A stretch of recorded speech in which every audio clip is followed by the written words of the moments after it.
বলো। আপনি পুরো আমার মায়ের মতো। সব সময় ভালো ভালো কথা বলেন, আর আপনি যেরকম বড় মনের মানুষ, আমার মা ঠিক সেরকম। কিন্তু এই কলিযুগে ভালো মানুষই করে কি কোনো লাভ আছে? কষ্ট ছাড়া আর কি কিছু পাবেন? পাবেন না। আমার মা দিদির বিয়ের জন্য কত সাধ করে অনেক গয়না, শাড়ি, কত কিছু কিনে রেখেছিল, ছুঁয়েও দেখলো না। সব পড়ে আছে আলমারি বন্ধ হয়ে। গয়না? কি? না না না না, কিছু না। মা কালী তোমার মাধ্যমে আমাকে একটা খুব দামি কথা মনে করিয়ে দিয়েছেন। জয় মা কালী, আমাকে পথ দেখালে। আমি আজ আসি বাবা, ভালো থেকো। হ্যাঁ কাকিমা, হ্যাঁ, আপনি সত্যি খুব ভালো মানুষ। আপনার খুব ভালো হোক। আর আপনি যেরকম ভাবে আপনার মেয়ের বিয়ে দিতে চাইছেন, ঠিক তেমন ভাবে যেন মেয়ের বিয়েটা হয়। আচ্ছা তুমি ভালো থেকো বাবা। হ্যাঁ, আপনিও খুব ভালো থাকবেন। আসি তাহলে। হ্যাঁ আচ্ছা, এসো। আরে কি হলো? বসো না, বসো আরে কি? বলছি। বসো তো। তো শোনো, আমি কিন্তু আজকে যা বলবো তোমাকে চুপ করে শুনতে হবে। হ্যাঁ, না বলা যাবে না, ঠিক আছে? দাও। তোমাকে বলেছিলাম না যে মা কালী পথ দেখাবেন, ঠিক দেখালেন। এই যে, এই যে, এই দেখো দেখো দেখো দেখো, এই দেখো, দেখেছো?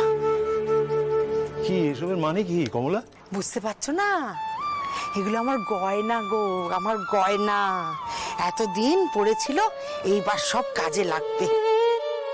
স্ত্রীধন গো, স্ত্রীধন। হ্যাঁ, এই দিয়ে আমরা আমাদের মেয়ের বিয়ে একদম নির্ঝঞ্ঝাট ভাবে দিয়ে দিতে পারবো। কমলা থামো, এগুলো তোমার বিয়ের গয়না, তোমার বাপের বাড়ির স্মৃতি। আমার মেয়ের মুখের হাসির চাইতে ওই স্মৃতির দাম আমার কাছে অনেক কম গো।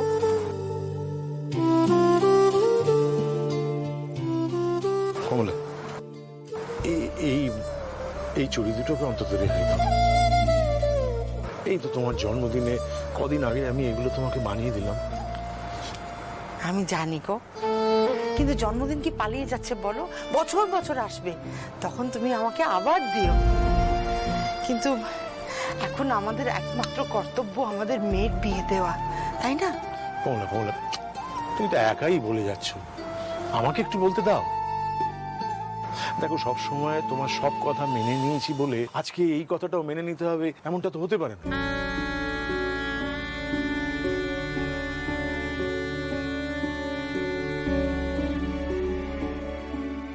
এইভাবে আমার দোষে তুমি সর্বস্ব উজাড় করে। দেখো, তাকাও আমার দিকে, তাকাও আমার দিকে। আচ্ছা বলো তো, তুমি আর আমি কি আলাদা গো? তুমি আর আমি তো এক গো। আর আমি তো সব দেখছি না। দেখো, একে এতগুলো বছর যেভাবে দেখে এসেছো, কাল থেকে সেইভাবেই দেখতে পাবে। একে আমি কোথাও দেখছি না, তাহলেই তো সর্বস্ব বেচা হলো না, তাই না? আমি শুধু চাই যে তুমি এই বিপদে একটু আমার পাশে থাকো। হ্যাঁ, কিন্তু কমলা, আমার করা পাপে, আমার দোষে তুমি কেন শাস্তি পাবে বলো তো?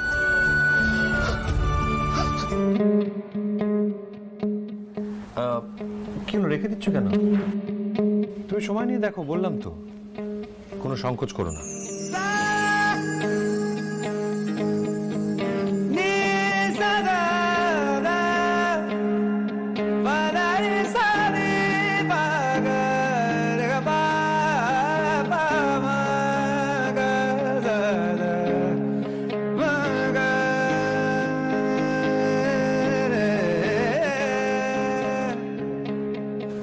লাখের ওপর একটা আংটি? বাপরে, এ তো আকাশ ছোঁয়া দাম। আমাকেও তো ওকে একটা আংটি কিনে দিতে হবে। কিন্তু এত দামি আংটি তো আমি, মানে মা বাবা কোনোভাবেই। কি হলো, পছন্দ হচ্ছে না? না মানে এখানে সব আংটিগুলো না খুবই এক্সপেন্সিভ। আপনি প্লিজ কিছু ভুল বুঝবেন না।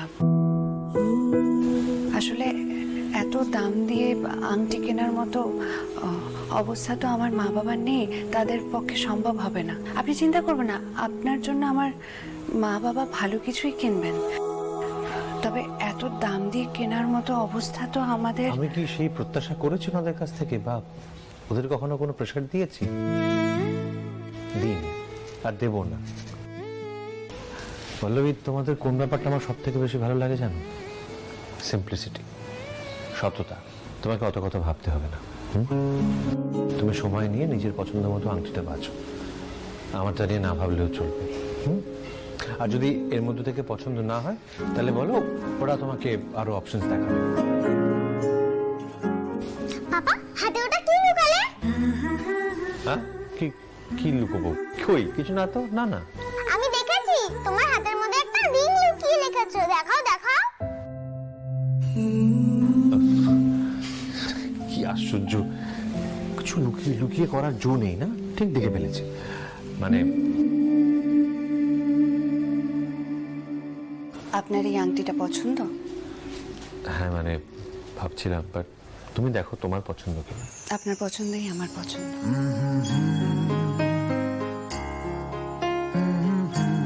ম্যাডাম আপনি একবার আঙুলে পরে ট্রাই করে দেখুন না। স্যার ম্যাডামকে পরিয়ে দিন।